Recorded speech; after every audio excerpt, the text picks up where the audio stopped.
తిరువనంతపురంలో జరుగుతున్న భారత్-శ్రీలంక మహిళల 4 టీ20 మ్యాచ్‌లో టీమిండియా వైస్ కెప్టెన్ స్మృతి మంధాన మరో గొప్ప రికార్డును సాధించింది.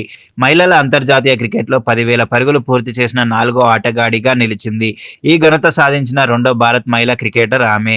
మిథాలీ రాజ్ 10,868 పరుగులతో టాప్‌లో ఉండగా, న్యూజిలాండ్‌కు చెందిన సుజీ బేట్స్ 10,652, ఇంగ్లాండ్‌కు చెందిన షార్లెట్ ఎడ్వర్డ్స్ 10,273 పరుగులతో ముందున్నారు.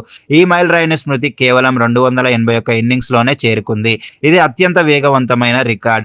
మిథాలీ 291, ఎడ్వర్డ్స్ 308, బేట్స్ 314 ఇన్నింగ్స్‌ల్లో సాధించారు. మ్యాచ్‌కు ముందు 27 పరుగుల దూరంలో ఉన్న మందాన నిమాషా మీపేజ్ బౌలింగ్‌లో లాంగ్ ఆన్ వైపు సింగిల్ తీసి ఘనత అందుకుంది. ఈ సిరీస్‌లోనే మందాన మరో రికార్డు సృష్టించింది. మహిళల టీ20ఐలో 4,000 పరుగులు దాటిన రెండో ఆటగాడిగా నిలిచింది. సూజీ బేట్స్ మాత్రమే ముందున్నారు.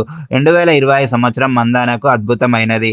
ఇటీవల ముగిసిన మహిళల వన్డే వరల్డ్ కప్‌లో భారత్ మొదటిసారి ట్రోఫీ గెలవడంలో ఆమె కీలక పాత్ర పోషించింది.